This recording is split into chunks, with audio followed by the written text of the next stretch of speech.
Good afternoon. We are continuing in our Luke's Gospel series, Amazing God and His Amazed People. We had started in Jesus' ministry, working through parts of chapters 4 and 5, and then we went back at Christmas time to take in the Christmas story, chapters 1 and 2, and we have filled in the 3 and the other part of 4. And now I'd like to come back to the end of chapter 5, actually starting chapter 6 of Luke's Gospel. And we are in the midst of Jesus' ministry, and we have seen the miracle part, the calling of the disciples, and his interaction with his people, both in Nazareth and in Capernaum and on the Sabbath days. And we're going to continue to see that, how Jesus positioned himself in his ministry and how he was received. The title I have chosen for today is Lord of the Sabbath, a Deeper Truth. Lord of the Sabbath, a Deeper Truth. Let us begin then with Luke chapter 6, starting in the first verse here, and we'll be going from verses 1 through 16, but let's read the first portion here. Now it happened on the second Sabbath after the first, that he went through the grain fields, and his disciples plucked the heads of grain and ate them, rubbing them in their hands. And some of the Pharisees said to them, "Why are you doing what is not lawful to do on the Sabbath?" But Jesus answering them said, "Have you not even read this, what David did when he was hungry, he and those who were with him, how he went into the house of God, took and ate the showbread, and also gave some to those with him, which is not lawful for any but the priest to eat? And he said to them, the Son of Man is also Lord of the Sabbath." Well, now we'll pause there and break this apart. Take this, and we'll also refer back to the Samuel passage that he was quoting, okay? First of all, Luke tells us it was on the second Sabbath after the first. So we have to, he's making that connection to the first Sabbath, so we'll want to make that connection as well. What is he referring to? And the phrase, "now it happened," we'll see starts not only this passage, but verse 6, "now it happened." And so we're going to see that these two passages probably should be connected. They seem to be like parallels, and we'll look at that as well. But the second Sabbath after the first. You can look, my Bible has the parallel passages marked off as Matthew 12, 1 through 8, and Mark chapter 2, 23 through 28. And you can look at the parallel passages there. And there is definitely a connection to it being the Sabbath day. I think the second Sabbath, referring to the first, is going back to Luke chapter 4, verse 31. Luke chapter 4, verse 31, then he went down to Capernaum, a city of Galilee, and was teaching them on the Sabbaths. Okay, and then they were astonished at his teaching, and there he's going to encounter a man with a demon. And he's going to have authority over the unclean spirits. And we've looked at that passage. When we look at the other parallel passages, we will also find the phrase, desire mercy, not sacrifice. That we'll find that in Matthew 9, verse 13, and also in Matthew 12, verse 7. And we'll see that connection, okay? And there is referencing the call of Levi, which we've also looked at, okay, back in chapter 5, the call of Levi, where the Matthew's gospel, which is Levi's account, includes that Jesus was teaching you should desire mercy, not sacrifice. Luke sort of leaves that out. And we'll see that Matthew actually mentions that twice. And I submit to you that is also an example of Jesus teaching a deeper truth. Yes, we should sacrifice, or as Jews, they should obey the Old Testament commandments to give sacrifice and do that. But the greater truth was they should desire mercy. We'll find here as well, there is a greater truth, a deeper truth. And we want to discern what that is.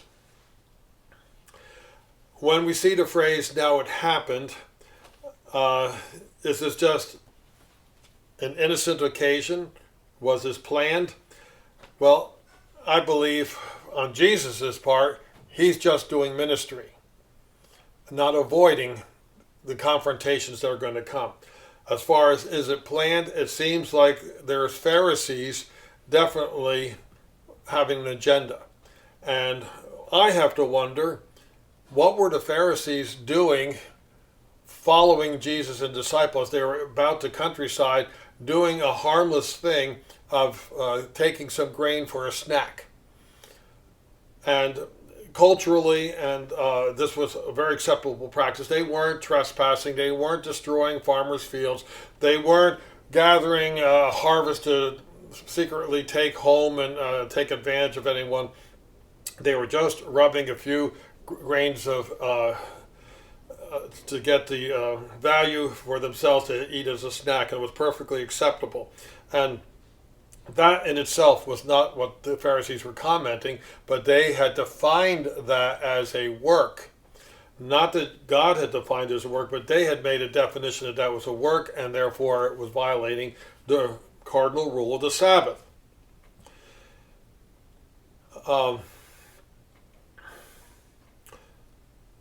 I have to assume that the Pharisees were in some kind of entourage, that it wasn't just that someone reported secondhand and now they're commenting on it.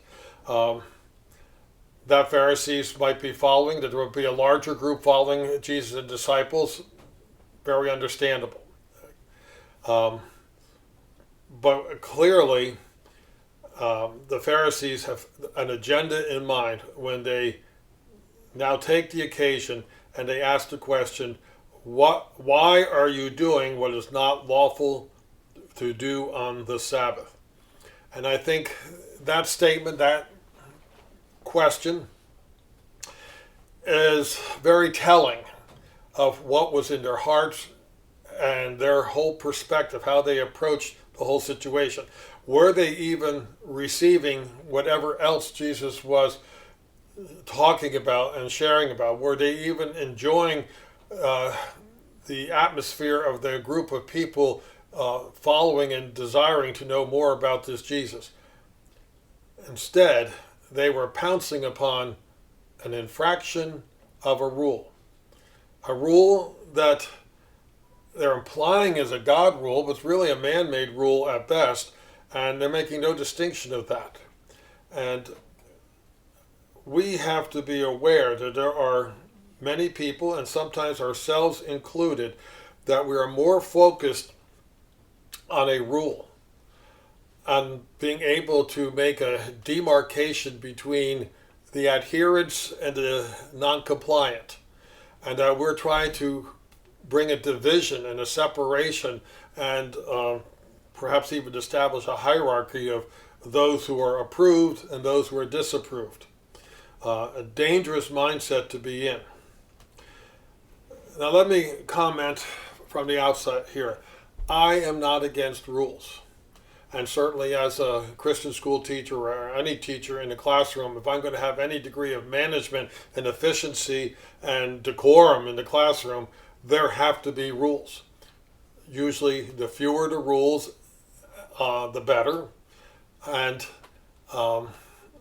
they have to be consistently followed.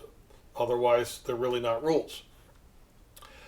But the purpose of my rules in the classroom, or the rules in general, should be having the ability to serve a greater function, to bring harmony and order and a learning atmosphere in the classroom, to have a respect for one another and for the authority in the classroom so that everyone can receive.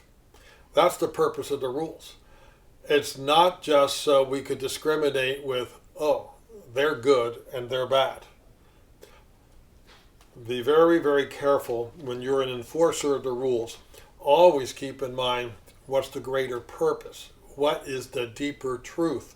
What is the objective? And then you fashion the rules and the compliance to the rules with the greater objective in mind.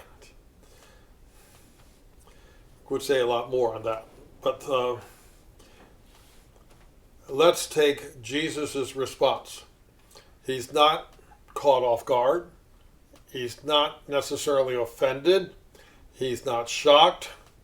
As a matter of fact, almost as if he's anticipating this is the mindset of the Pharisee. And he has a ready response. Have you not even read this?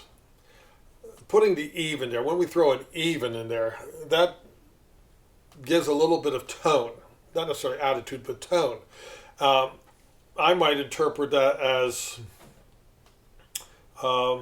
have you given this a thought? Or have you considered any other perspective? I mean, there's obviously more to think about than simply rule, compliance, non-compliance. And Jesus is, by his question, asking, do you even think about the implications and the ramifications of what you're putting forth here? And I submit to you that quite often people do not think. And some people don't seem to habitually, are in a habitual way of non-thinking, okay? They're mindless about their rules. That's their comfort zone. That rules can take away the whole ability to have discernment and thought. They make life easy. What was it that he refers to? What David did when he was hungry. He and those who were with him, how he went into the house of God, took and ate the showbread, and also gave some to those with him, which is not lawful for any but the priest to eat. Jesus is clearly acknowledging that what David did and we did with those with him was not lawful. On the surface, it was clearly breaking the rule. It was not a usual practice. It was not in the scope of an expected variation of the practice.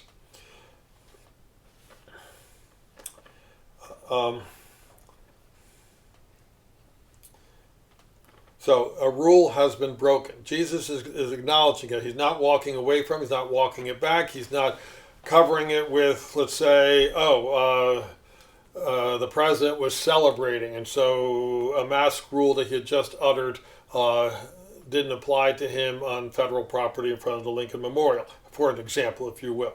Okay? Jesus is saying it would very much appear a rule is broken. But David and his men. Now, David isn't king here. David is not someone of prestige. He was actually considered to be under the authority of Saul and representing his father-in-law Saul.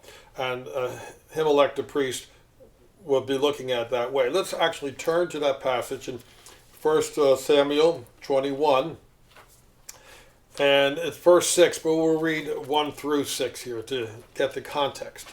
Because when we refer to the passage, which the Pharisees would definitely have known, we see that it's a little bit more complex, as situations usually are. Now David came to Nob, to Ahimelech the priest, and Ahimelech was afraid when he met David and said to him, "Why are you alone and no one was with you?" In other words, something seemed amiss here. It didn't seem like a normal business trip or official business of the king, and it seemed like it was a stealth situation, which it was. So David said to Ahimelech the priest, "The king has ordered me on some business and said to me, 'Do not let anyone know anything about the business on which I send you or what I have commanded you. And I have directed my young men to such and such a place. Now therefore, what have you on hand? Give me 5 loaves of bread in my hand, or whatever can be found.'" Okay. Is David being transparent and honest here? No. He's actually on the run from Saul. But he doesn't want to reveal all that and make Ahimelech a part of what would be a conspiracy, as it were. Okay, he's trying to spare Ahimelech, although the outcome of the story doesn't work that way. He is clearly hungry, and he's asking for 5 loaves. He's not really like a beggar, but is more or less demanding, say, this is a necessary thing. And we get the idea they've been on the run for at least 3 days, and they had no preparations. So that should have been a clue that this was a hasty departure from Saul. Nevertheless, the priest could see that there was a real need here. And the priest answered David and said, there is no common bread on hand, but there is holy bread, if the young men have at least kept themselves from women. Notice that he doesn't outright say this is totally off limits. He says there's a requirement here, a provision, that they at least are what are considered ceremonially clean, that they haven't been with women for a certain period of time. And this requisite time is consistent with other passages in Leviticus. Then David answered the priest and said to him, truly, women have been kept from us for about 3 days since I came out, and the vessels of the young men are holy, as in not violating that provision. And the bread is in effect common, meaning it was meant to be the showbread. It is now ready to be taken out and new bread in its place, so it's no longer acting in its holy representation. It would be common, even though it was consecrated in the vessel this day. So the priest gave him holy bread, for there was no bread there but the showbread which had been taken from before the Lord. Okay, had been taken out. Okay, in order to put hot bread in its place on the day when it was taken away. So what we clearly see here is not an attempt on David's part to just break a rule inconsequentially. He's being very sensitive to the purpose of that bread, and that he and his men were not unholy. They were hungry, and it was an unusual, but it was not really out of bounds. Be careful when we apply rules. When we think something is clear-cut, black and white, we need to survey the whole situation. And so Jesus brings this up, and by implication, Pharisees, you should be thinking about what you're trying to point out, that you are really revealing where your mind is and what is of paramount concern in your thoughts, rather than what is God's thoughts. What does God want? These rules that you want to enforce, were they really God's rules in the first place? Do you really have the authority to interpret them and enforce them in the way that you desire here? He goes a step further, though, and he said to them, the Son of Man is also Lord of the Sabbath. Powerful statement here, not lost on these Pharisees.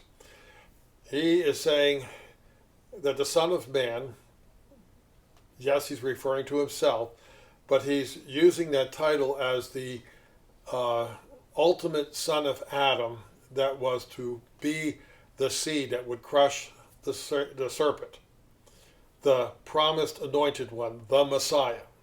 That's clearly the reference here, the connection. That person would also be Lord of the Sabbath, because that would be the very same part of the Godhead that had done creation. We had done the 6 days of creation and then sanctified the 7th day, the Sabbath day, as a rest day. And so he truly would be the master of the Sabbath. So he's reminding them that they need to ultimately go to the one who had the authority to even create a Sabbath day in the first place. when they are about to apply this rule or misapply, did they even think about asking God himself and his visible representation to man, the second part of the Trinity, the Son of God, in this case, the Son of Man before them?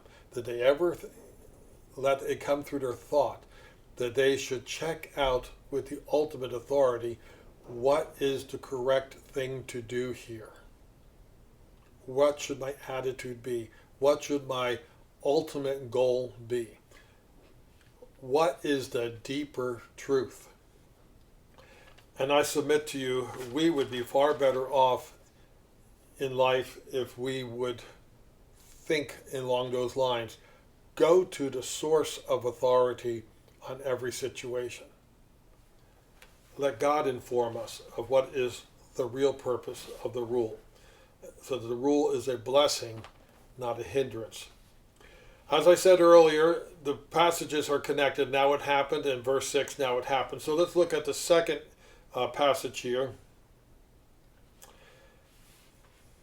Now it happened on another Sabbath also that he entered the synagogue and taught. And a man was there whose right hand was withered. Now we're going to assume that this man probably has been there on multiple occasions, but now he's in this particular synagogue, and there is a man with need that he encounters. So the scribes and Pharisees watched him closely, whether he would heal on the Sabbath, that they might find an accusation against him. But he knew their thoughts, and said to the man who had the withered hand, "Arise and stand here." And he arose and stood. Then Jesus said to them, "I will ask you one thing. Is it lawful on the Sabbath to do good or to do evil, to save life or to destroy?" And when he had looked around at them all, he said to the man, "Stretch out your hand." And he did so, and his hand was restored as whole as the other. But they were filled with rage and discussed with one another what they might do to Jesus. Again, much to unpack here.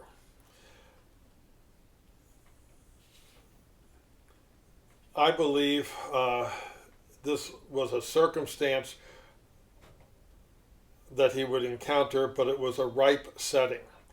Ripe because sooner or later these Pharisees were setting up a confrontation, a showdown between their ability to have control over the situation, which unfortunately is often the intent of rules and rule keepers, is to have control, not necessarily to help a good thing to come about. My rule keeping in the classroom is to exercise my weight and authority as a teacher and impress upon my subjects that I am king of the realm of the classroom? Or is it truly to advance their circumstances so they can truly have an equal chance at learning? As an example, here the Pharisees were clearly looking for a way to enforce the rules that they held so dear, in a sense, and get Jesus on the wrong side. Perhaps there are parallels between how our media has operated for the last 4 years on a national scale. Many parallels to today, because humankind has been like this forever. Those who really care to do what's right, and those who want control over others. Well, they were watching him closely, it says, with a goal to accuse. And what you want to find, that you will find. What you want to see, that's what you will see. They knew what was the expected and right action Jesus would take, that is to heal. But they had already positioned that as a wrongful action. Regardless of how the man with the withered arm might have rejoiced. And I can identify with that a little bit. I have an arm that cannot be straightened out because I did a foolish thing over 30 years ago and cracked an elbow without knowing it and letting calcium bake a stop to my hinge joint here, and now it cannot be straightened out. And my kids tease me in class because if I try to show the breadth of something, it looks very awkward. So I have to dab for them instead of to show parallel lines. Okay. Anyhow, I would love for this to be just fixed and my tendons and muscles stretched out, my nerves to be fully functioning. And I was told the recreation of this not only would be costly, but there might be a disuse of my right hand. And so I have grinned and borne this all these years. But the man with the withered hand, how much more useful he would be and how much more he could enjoy things if that were healed. And Jesus saw that opportunity, and he, of course, is the healer, and he's not going to miss that opportunity. What do we think of the righteous who fixate on a checklist of regulations? What do they have to gain by this adherence to man-made rules? Man's rules, by their very nature, always come up short to a particular reality, because they were not intent on balancing an intended goal with a practical reality that presents itself. They were not looking for the deeper truth. But Jesus is in a place of confrontation. It cannot be avoided, nor does he want to avoid it, because he understands the greater good here. And so he positions the man to be front and center. Arise and stand here. He showcases the opportunity. He doesn't back away from it. Now, the question Jesus puts before the audience there, including the Pharisees, is really the deeper truth. Is it lawful on the Sabbath to do good or to do evil, to save life or to destroy? Notice that framing the situation that way is a rhetorical question. Obviously, God's intent is that we do good, that we bring life. And of course, he can look around at all of them, and not one can say differently. Isn't that amazing? That it's not about the right or the wrong or the truth, or in some cases we say it's not about what's science or sensible. It's really about what one faction wants as opposed to what's best for all. It's about control. And we can make many parallels to today on many areas. Jesus directly challenges the Pharisees with a general truth about the Sabbath. They cannot answer. Matter of fact, I'm afraid on many areas where we see progressive thinking today that they must squelch discussion and debate and freedom of thought because their logic doesn't stand up. They wither away to nothing if they had a true confrontation. And so we must do what Jesus did. Bring the situation front and center. Show the confrontation. Make the distinction.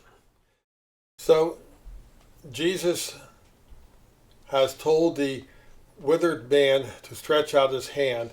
Jesus himself didn't do any part of the labor. There is nothing that he can be found fault with. That can be found fault with him here. He simply told him to stretch out his hand. The man effectively did his own work, if you will. This confrontation so showcases to the Pharisees their lack of logic, their lack of compassion, their total misunderstanding of any deeper truth or value here of life and wholeness and doing good. And so what is the response that we see here? but they were filled with rage and discussed with one another what they might do to Jesus. This is an irrational rage. This is reminiscent of what we saw in Luke chapter 4, verse 28, when Jesus was in Nazareth, and he was first they marveled at the way he could speak and speaking with authority, and then when he points out that no prophet is accepted in his own country, and he gives them the Old Testament examples, the response in Luke chapter 4, verse 28 was, "So all those in the synagogue, when they heard these things, were filled with wrath, and rose up and thrust him out of the city. And they led him to the brow of the hill on which their city was built, that they might throw him down over the cliff. Then passing through the midst of them, he went his way." We should not be surprised at the rage. We should not be overwhelmed. But we do need to set up the confrontations so the opportunity for conviction, for truth is there. Quite often, the response will be an irrational rage. And in the one case, Jesus walks away. In this case, we find that they are now going to convene and begin the plot for the crucifixion that will follow. And it will lead to that. We can say this is the beginning of that ongoing plan, that they are hardening their hearts. They want to destroy the Messiah, the sent one. Now, verses 12 through 16, I want to add this, not necessarily that it follows on the heels of this, but let's finish one more thought here. "Now it came to pass in those days that he went out to the mountains to pray, and continued all night in prayer to God. And when it was day, he called his disciples to himself, and from them he chose 12, whom he also named apostles: Simon, whom he also named Peter, and Andrew his brother, James and John, Philip and Bartholomew, Matthew and Thomas, James the son of Alphaeus, and Simon called the Zealot, Judas the son of James, and Judas Iscariot, who also became a traitor." Jesus is going to officially call the 12, inaugurate their part as the inner group. There would be more disciples, and we'll see even in the book of Acts when Judas has fallen away and Peter says it is right that someone else fill his office.